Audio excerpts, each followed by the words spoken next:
This is our main topic of discussion, the cranial foramina. So the question is, what are the cranial foramina? Yeah, so the cranial foramina are just holes that allow nerves and blood vessels to pass through the cranial cavity. Okay, now these nerves that we're going to be looking at mainly are going to be our cranial nerves. Okay, the 12 cranial nerves. Okay, these are going to be the 12 cranial nerves. Now, the cranial nerves, as mentioned, they are 12 and they're going to be passing through the foramina to exit the cranial cavity. Okay, yeah, and we shall just mention the 12 cranial nerves real quick. Okay, so we have a mnemonic here that we're going to use to describe all the 12 cranial nerves. Okay, I'm going to put your cranial nerves and then mnemonic.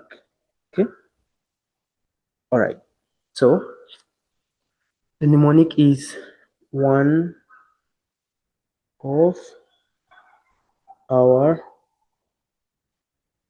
Texas teachers asked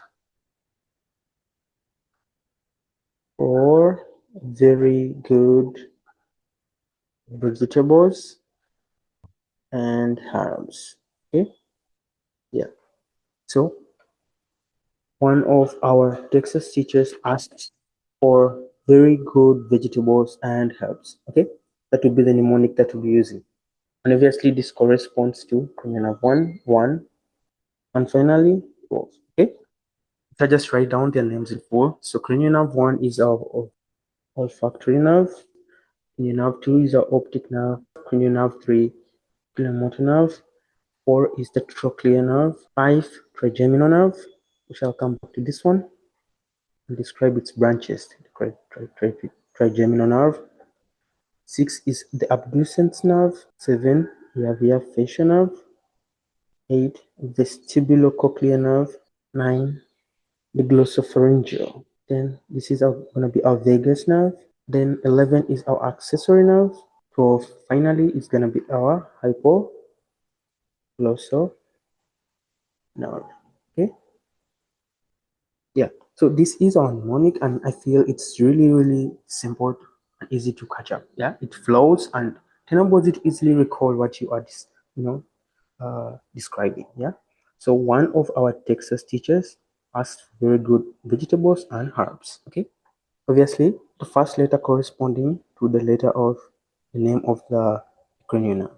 Okay, all right, so we're just gonna describe the fifth cranial nerve, that is the trigeminal nerve, because it's really important. It's a really big nerve. Okay, so this, the fifth cranial nerve, the trigeminal nerve, has 3 branches. Okay, I'm just gonna put it that it has 3 branches.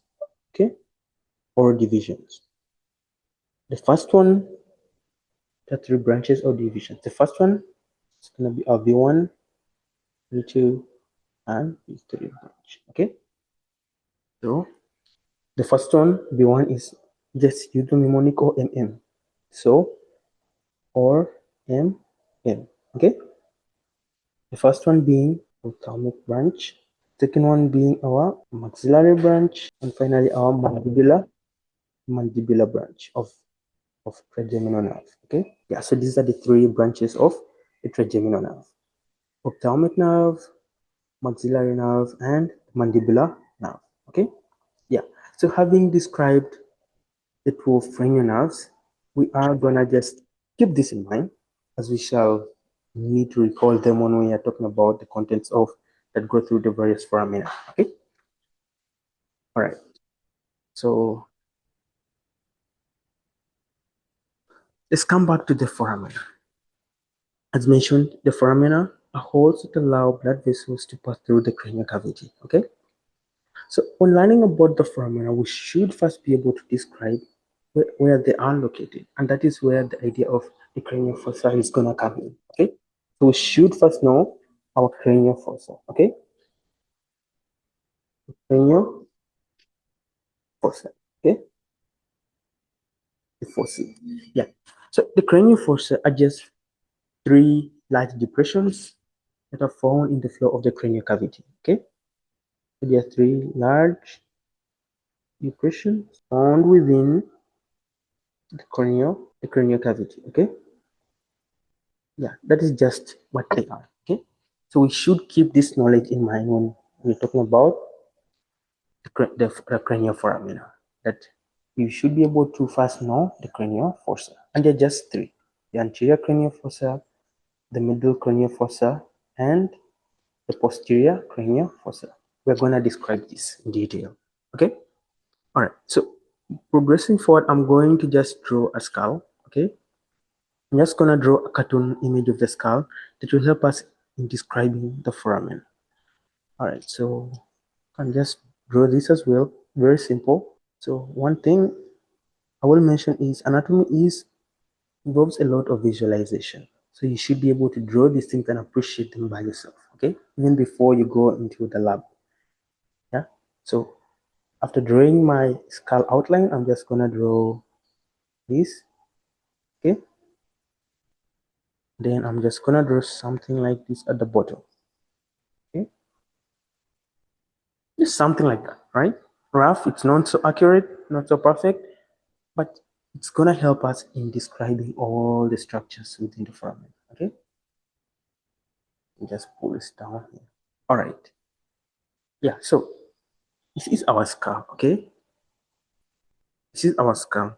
So I'm just gonna give it an orientation that this is the skull.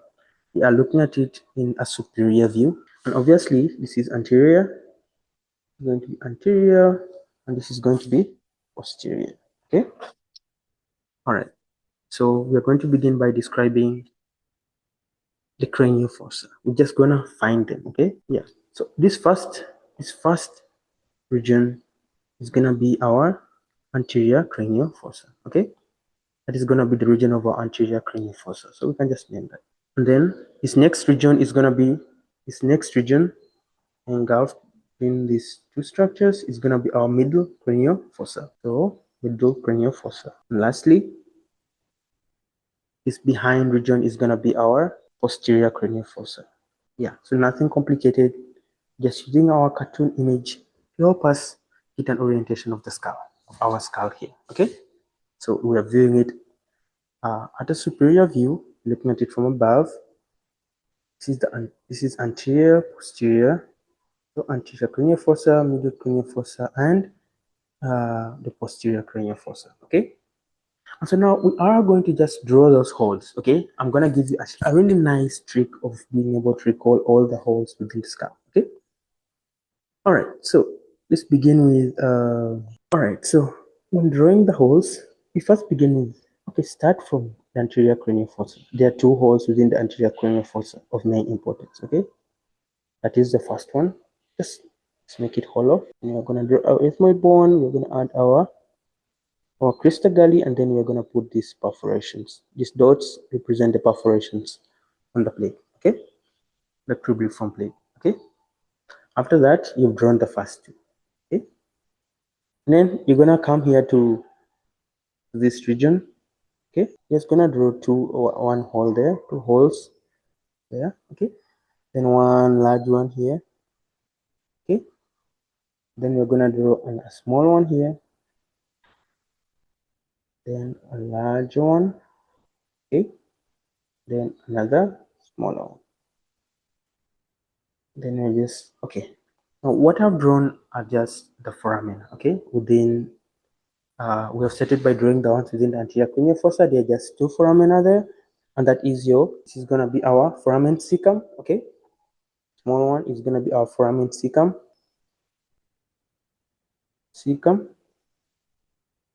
Okay, and then this is gonna be our tubuliform plate of ethmoid bone. Okay, all right, we're just gonna label them, and we shall list the structures that part them later on. Okay, yeah, first we need to be able to understand and to be able to locate them on the skull. Okay, yeah, so when it comes to the foramen within, this foramen within the middle cranial fossa, we're just gonna use this short mnemonic, os ros. Okay, os. The mnemonic is os ros. Okay, this is the mnemonic. So I'm just gonna indicate that on the skull. So you begin with O, O, S, then R, O, os. Okay, yeah. So that describes these structures within this diagonal. Okay, we are just gonna draw two diagonals. The first diagonal has os, ros. Okay, os. The first diagonal here has os, ros. Obviously, from superior to inferior. Okay, and we shall draw another diagonal that is gonna have large. Okay, this will be the, the short mnemonic we shall be using, large. Yeah, so os, ros, and large. Okay, all right. Let's draw the large. So we begin with the L. L, just put it close to this structure, make it a little bit serrated. Okay, then the A will be down here, and finally you put the J. The J will be here. Okay, so large.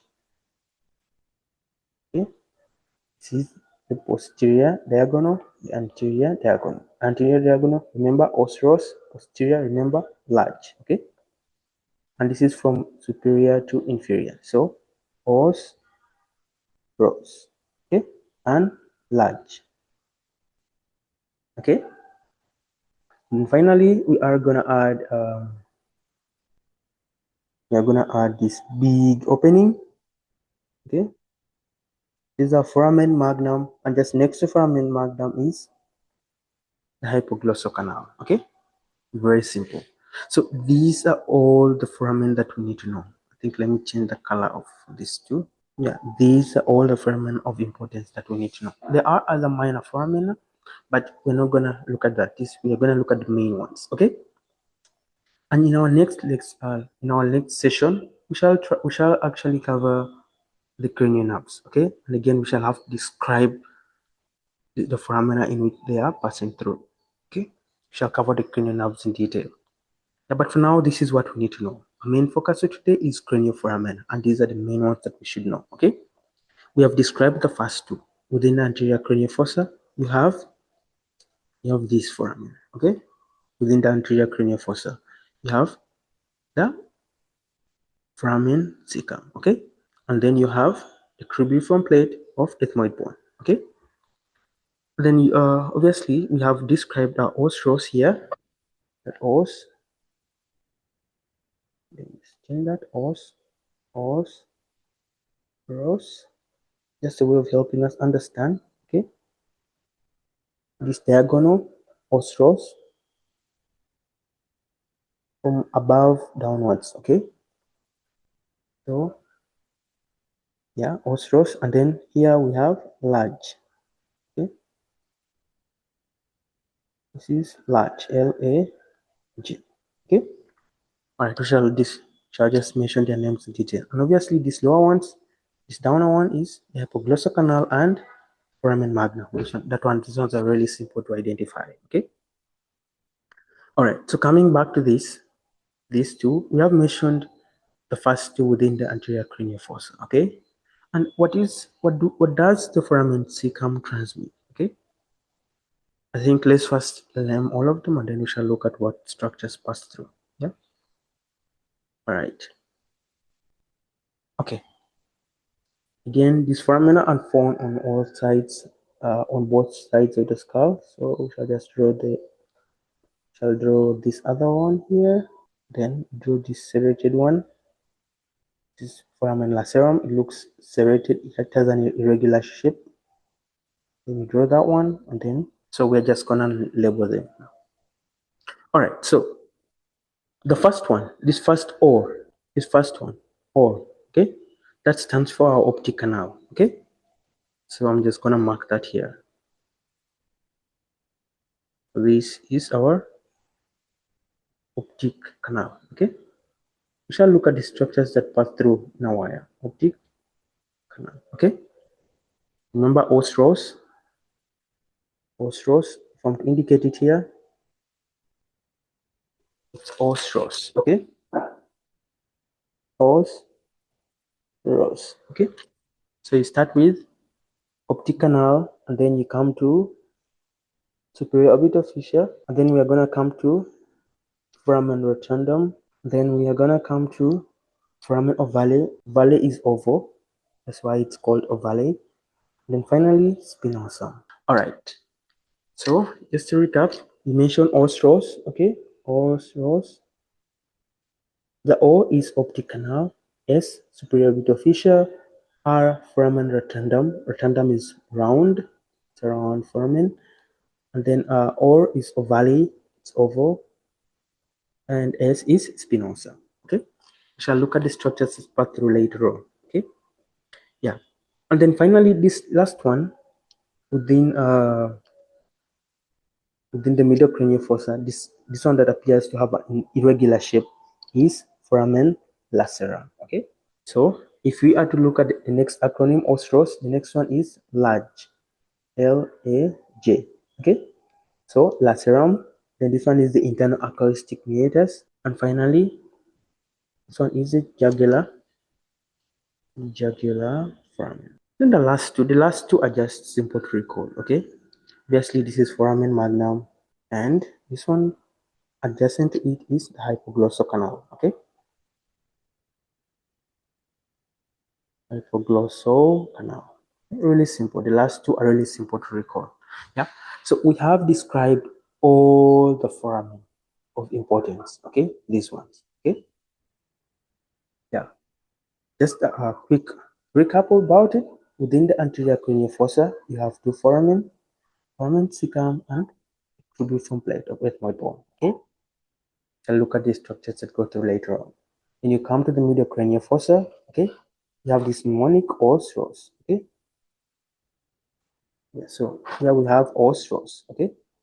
Or optic canal, S superior vito fissure, R foramen rotundum, or foramen ovale, S foramen spinosum. Okay, and then after ostros we have large lacerum, foramen lacerum, internal acoustic meatus, and jugular foramen, and finally the hypoglossal canal and foramen magnum. Okay, all right. So we are now going to look at the structures that pass through these foramen in detail. Okay. And this one is just a really, really simple one to recall. It's not very complicated. It's something that is quite simple to recall and you will be able to understand it. Okay. We shall use very simplified mnemonics to just help us understand it better. All right. So within the foramen cecum, what structure passes through it? You look at the position of the foramen cecum. It's in front. It's anterior to the cubiform plate. Okay. So the structure that passes through foramen cecum is actually an emissary vein. And these emissary veins are important in that they connect the nasal cavity veins, the nasal cavity veins to the superior sagittal sinus above. Okay? Superior sagittal sinus. Sagittal sinus. Okay? Yeah. This that is the structure that passes through foramen cecum. Okay? It is an emissary vein or emissary veins that are connecting the nasal cavity veins to the superior sagittal sinus. Okay. Now, this connection is really, really important. Okay, because within this connection, or rather, as a result of this connection, it can become a potential pathway for infection to spread to the cranium. Okay, so that is important to know. The foramen cecum and the structure that passes through it. Okay. Now, the next one is the cribriform plate. Now, the cribriform plate is this structure. Yeah, you always identify it as a thin structure with perforations appearing like a sieve or strainer. Okay. Now, two main structures. Obviously, there are other structures, but we're going to look at the two main ones just to be able to recall. Yeah. Yeah. So the first structure that you should know that passes through the cribriform plate is your cranial nerve 1. Okay. So one cranial nerve 1. Okay. Cranial nerve 1, and that is obviously your olfactory.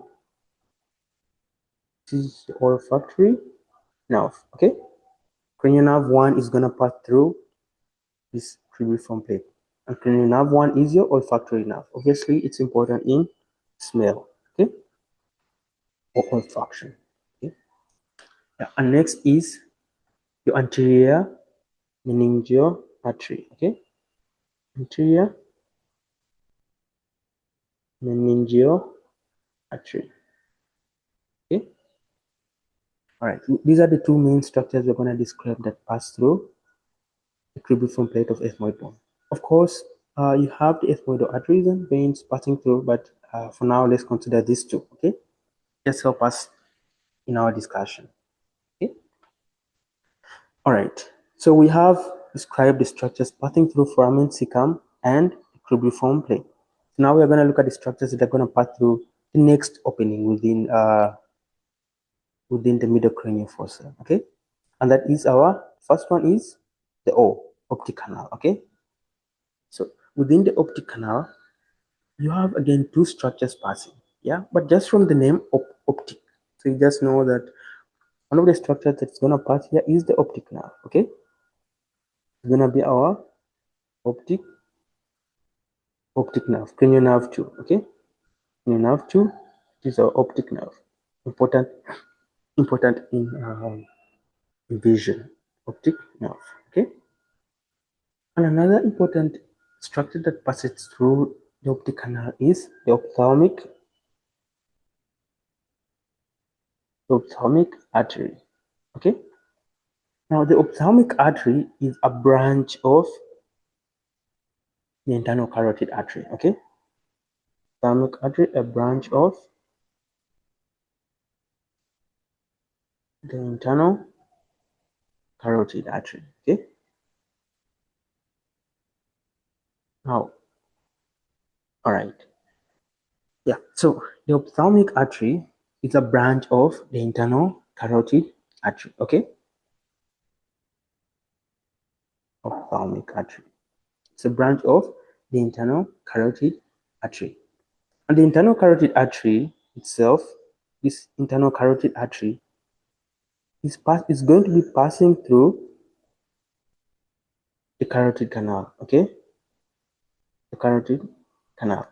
Okay, and the carotid canal opens into the side of foramen lacerum. Okay, it just opens into the side of foramen lacerum above the closed opening. We shall describe that later on. Okay, but just keep it in mind that it passes through the carotid canal. Okay, all right. The next structure we're going to look at is this one. Okay, the superior orbital fissure. The structures within the superior orbital fissure are really simple to recall. Okay, and for that you can just use not even, there's no mnemonic really, but you just know that if one cranial nerve 1 is passing through the cribriform plate, 2 optic nerve, 3, 4, 3, 4, 5, and 6. Okay, will pass through the superior orbital fissure. But now to be specific, it will be V1. Yeah, 5, the V1 branch. Okay, remember we had discussed about the trigeminal nerve. Okay, we had discussed about the trigeminal nerve, and we mentioned that the trigeminal nerve has 3 branches. Okay, the first branch being your ophthalmic branch, second branch being your maxillary branch, and the third branch being your mandibular branch. So it is this V1, okay, is this V1 which is going to pass through the superior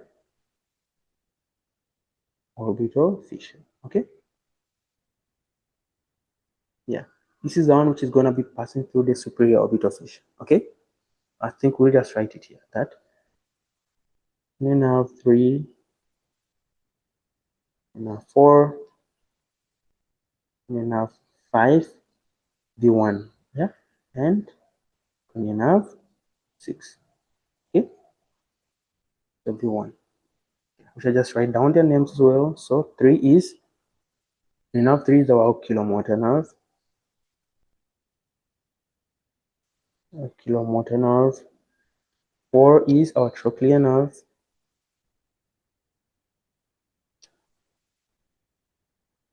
Then V1 is our ophthalmic branch. Ophthalmic branch of trigeminal nerve. Of trigeminal nerve. Okay. And V6 This one is obviously our abducens nerve. Okay, abducens nerve. Yeah. So this just something that we can mention for now.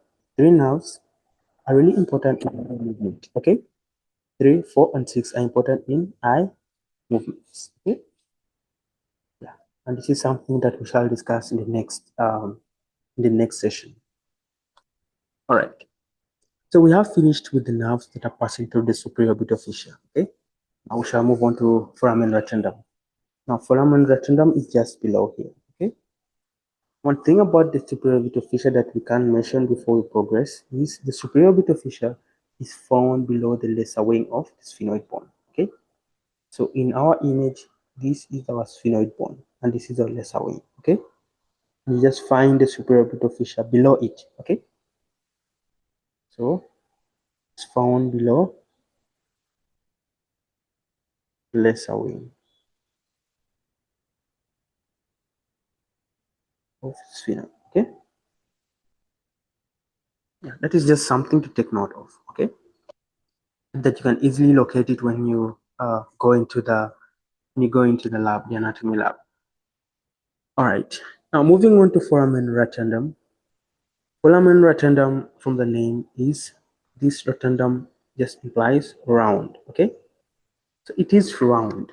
Okay, and the structure that passes through foramen rotundum is the second branch of the trigeminal nerve. So B2. Okay, this is the second branch of trigeminal nerve, as mentioned earlier, is the maxillary branch. Okay, so this one passes through foramen rotundum. Okay, yeah, that is something to note. Okay, so I can put here under the maxillary branch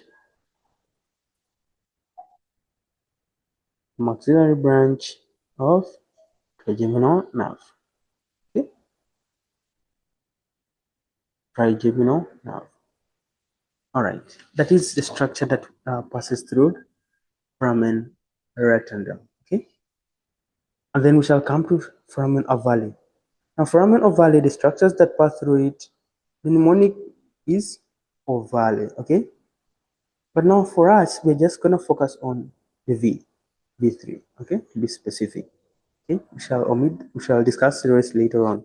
So now we just want to focus on the high yield information. So we're gonna go with only one structure passing through. Okay, but there are more structures that pass through. In our discussion, we just mentioned that the structure which is passing through here is cranial nerve 5B3.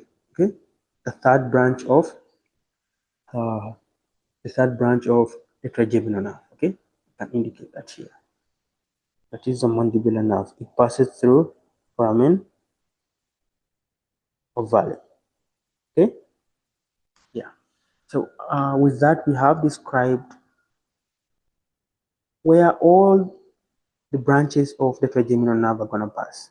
Thalamic nerve is going through the superior orbital fissure. The maxillary nerve is going through foramen rotundum. The mandibular nerve is going through foramen ovale. Okay, yeah. Just add that here. This is the mandibular branch of trigeminal nerve. Okay,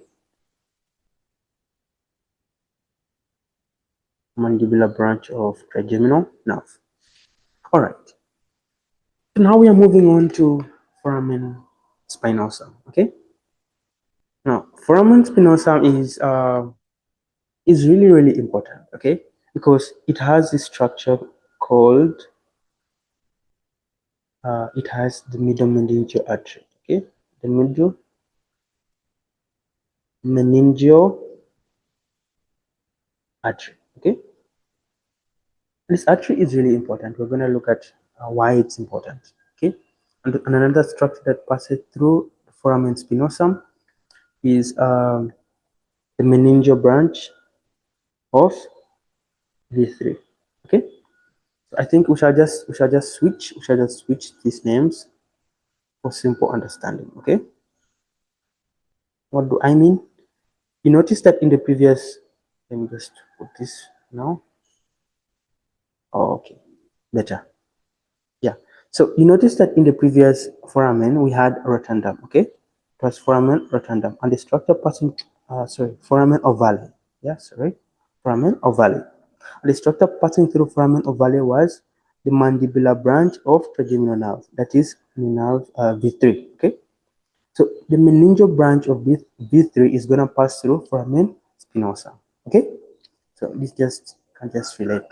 Okay, so I mentioned something about the middle artery as having a being of clinical value. Okay, so we're just gonna look into that. So the middle meningeal artery, uh, it's going to go and supply the dura mater. Okay, it's gonna go and supply the dura mater. Okay, supplies the dura mater. Yeah. Now it is closely associated with, or rather, it lies behind the structure referred to as the pterion. Okay, think when you are doing when you're doing you're describing the skeleton of the head, you must have mentioned this structure referred to as the pterion. Okay, now the pterion, first of all, it's the weakest part of the skull. Okay, it's the weakest part of the skull. Okay, that is something to keep note. Okay, now it's an H-shaped junction. Yeah, it's formed by four bones. Yeah, it's an H-shaped junction of four bones. Okay, these are the four cranial bones, and we can describe those bones. The first one being, we have a parietal bone, then we have a sphenoid bone. Okay, then we also have our frontal bone, and finally our frontal bone, and finally our temporal bone. Okay, these are the four bones that are gonna join together to form the structure referred to as the pterion, and it's the weakest part of the skull. Okay, yeah. So knowing that it is the weakest part of the skull, in case there is injury, yeah, to that point of the skull, there's going to be a fracture. That place is going to fracture, and it's going to form something referred to as a pterion fracture. Okay, we're going to form a pterion fracture. Okay.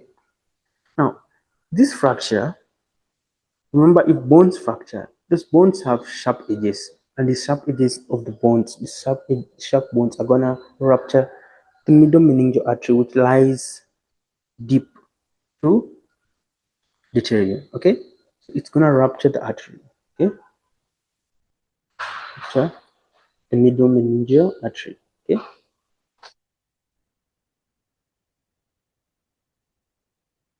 and once the middle meningeal artery ruptures, the person will get an epidural hematoma. Okay, they will start to bleed into their brain. Okay, now when that epidural hematoma starts happening, hematoma is just a pooling of blood. Okay, when blood starts to accumulate, yeah, it pools. That's just a hematoma. It pools, pooling of blood. Okay, yeah. So when this blood starts to accumulate within the person, what will you observe? The person is gonna, they are going to appear fine. Okay, first it will be marked by, this will be marked by lucid interval. Yeah, it will be marked by a lucid interval. They will appear fine after the injury, and after that, this lucid interval is gonna be followed by rapid neurological decline. Okay, and someone can die due to this injury. Okay, yeah. Just a recap about it. The foramen spinosum, okay, contains two main structures that we're gonna look at. Okay, is the meningeal branch of V3. Okay, and the middle meningeal artery. Okay, the middle meningeal artery supplies our dura mater, and overlying the artery is the pterion. Okay, the pterion is the weakest part of the skull. Okay, and it's an shaped junction formed by four bones. Okay, the four bones are the parietal bone, the sphenoid bone, the frontal bone, and the temporal bone. Okay, and once there's trauma to that region of the head, you are gonna get something referred to as pterion fracture, and those bones are those bones, the sharp edges of the bones are gonna rupture the middle meningeal artery, resulting into accumulation of blood within the skull. Okay, that is something referred to as epidural hematoma. It's accumulating above the dura. Okay, yeah. So and now this epidural hematoma is marked by a lucid interval. The person appears fine. After some time, is rapid neurological decline. Okay, yeah. So that is it about spinosum. Okay, and then we come to foramen lacerum. Now, foramen lacerum is really important to take note of. Okay, it's really important to take note of it because it's a unique foramen, unique in its own way, and we shall see why or how. So, foramen lacerum is an irregular foramen. It's irregularly shaped. Okay, that is the one point that you can start by mentioning. That is regularly shaped. You will notice that even in our drawing here, we just made it like somewhat serrated, made it appear serrated. Okay, just show the irregularity in its shape. Okay, so it's irregularly shaped and it lies adjacent to the hypophyseal fossa. You'll notice that the hypophyseal fossa is within this region and lacerum is just down here. Okay, I think we shall get images from the latest atlas to just illustrate that more clearly. So it's irregularly shaped and lies adjacent to the hypophyseal fossa. Okay, lies adjacent to the hypophyseal fossa. That is something to take note of this in this foramen. Yeah. So this foramen doesn't really transmit any major structures except for small arteries and veins. Okay. However, the reason why it doesn't transmit any structures is because it is closed in life by a cartilaginous plug. Okay. It's closed in life by a cartilaginous plug. Okay. And as mentioned before, it has a close relationship to the carotid canal. Okay. Yeah. So what happens is the foramen lacerum is closed by a cartilaginous plug. Okay. But to the just above the lacerum on the sides of the skull, yeah, you will see an opening just above foramen lacerum. To the side, you will see an opening, and that opening is the opening of the carotid canal. Okay, and the structure that comes through the carotid canal is the carotid artery. Okay, now the carotid artery is gonna come through the carotid canal and exit out of foramen lacerum. Okay, but foramen lacerum itself does not transmit structures through it. Okay, all right, it just transmits some small veins and arteries. Okay, all right, just take note, it is closed by a cartilaginous plug in life. It has a close relationship to the carotid canal. Okay, and it lies adjacent to the hypophyseal fossa.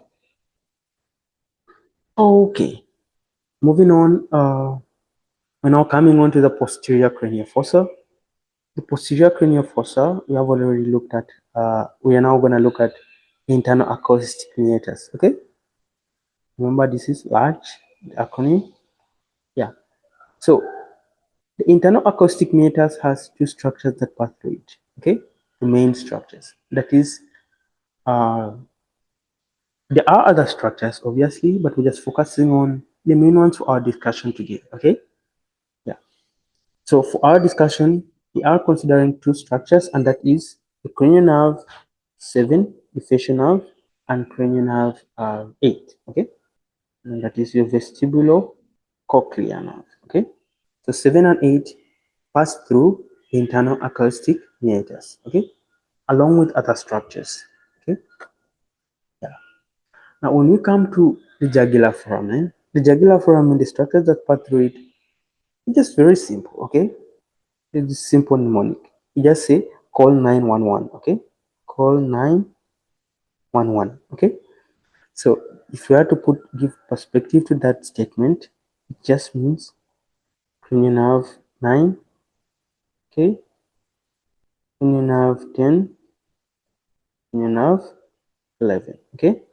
Call 911 from 9 to 11, okay? So cranial nerve 9 is our glossopharyngeal, okay? So glossopharyngeal, 10 is our vagus, okay? And 11 is our accessory, okay? Now, aside from these cranial nerves that pass through the jugular foramen, there are other structures that pass through the jugular foramen, okay? And the other one is obviously the internal jugular vein and the posterior meningeal artery, okay? Those are the structures that are going to be passing through the jugular foramen. You just say the acronym or mnemonic, call 911, 9 through 11, okay? 9, 10, 11. Those are the cranial nerves that are passing through the jugular foramen, okay? And then you just add on the jugular vein and the posterior meningeal artery, okay? Yeah. Then obviously this one the hypoglossal canal. The hypoglossal canal has one main structure, and that is the hypoglossal nerve, okay? The hypoglossal nerve is going to pass through the hypoglossal canal, and the hypoglossal canal is it's just you find it near the occipital condyles, okay? Yeah. And lastly, we have our foramen magnum, okay? Foramen magnum. Yeah. So foramen magnum is also the structures passing through it are really not so complicated. They're straightforward. Okay? These are structures that you have been talking about before. The first one being the medulla oblongata. Okay? Medulla oblongata passes through foramen magnum. Okay? Then you have the spinal root of accessory nerve. Okay? Accessory nerve. Shall just see that. The accessory nerve has a spinal root, okay? That comes from beneath and goes to through foramen magnum. Okay? Then it joins the other part of it and goes through jugular foramen. We shall just see that within next images. All right. And then finally, we can just mention the vertebral arteries, okay? Yeah, so these are all the structures that are passing, these are all the foramina and the structures that pass through them. Obviously, there are other structures that are going to be passing through the foramina, but we have mentioned the must know, the high yield structures that you should know, okay? All right, so I'm just gonna put some images here to just help us understand more, okay? All right, okay.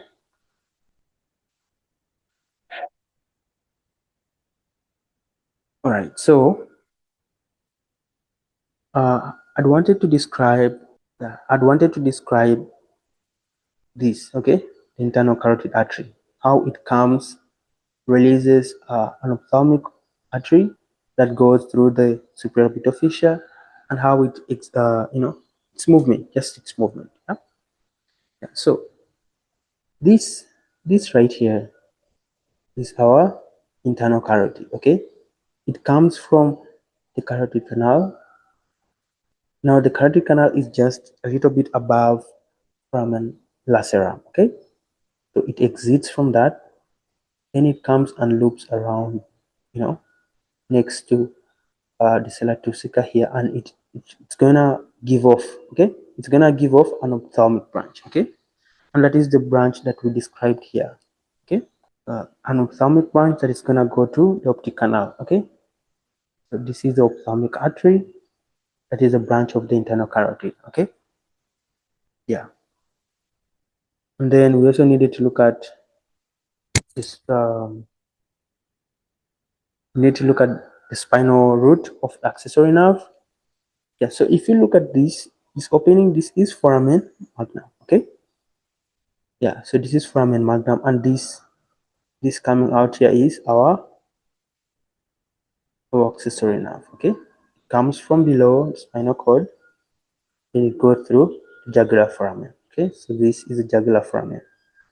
The structure that goes through the jugular foramen, you just say call 911. So 9, 10, 11. Okay, so this is the pharyngeal, then this one is vagus, and then finally the accessory nerve. Okay, obviously this is our hypoglossal canal, and going through it is our hypoglossal nerve. Okay, all right, yeah, so these are the vertebral arteries that are coming on to join to form the basilar arteries. Okay, okay, and then this is our trigeminal nerve giving off its 3 branches. Okay, V1, this is V1 going through supraorbital fissure. V2, okay, remember ostros or yes, pros. Okay, ostros. So the first one going through uh, supraorbital fissure, next one going through rotundum, and last one going through ovale. You can see that right here. Okay, first one going through the supraorbital fissure. Okay, os, ros. Okay, so the first one going through supraorbital fissure, next one going through rotundum, the other one going through ovale. This is V1, V2, and V3. Okay, all right. Obviously, uh, this is this is all optic canal. Okay, this is the optic canal. I'm going through it, the optic nerve. All right. Yeah, obviously this is our internal acoustic meatus, and going through it are your 7, your cranial nerve 7, and cranial nerve 8. Okay, your vestibulocochlear nerve and your facial nerve. This is facial, this is vestibulocochlear. Okay, going through the internal acoustic meatus. Okay, all right. Obviously, this is where you're gonna find the cribriform plate, Mr. Gully right in the middle here, and this is our olfactory bulb. Okay, so this is cranial nerve 1. Yeah, and this is 9. This are our anterior meningeal arteries. Okay, and this structure right over here coming out of again ostros or are ros. So this is spinosum. Okay, and the structures that come out of spinosum are we mentioned our middle meningeal artery. Okay, it's going to come and supply the dura. And you notice it's coming around the region of the terrier. Okay, around this region. Okay, and with this injury to that region, there is pooling of blood, accumulation of blood, that is forming an epidural hematoma. Once the blood keeps pooling, the person is going to present with a lucid interval. Okay, they will be okay after that month. They will appear fine, and then followed by rapid, um, rapid neurological decline. Okay, decline.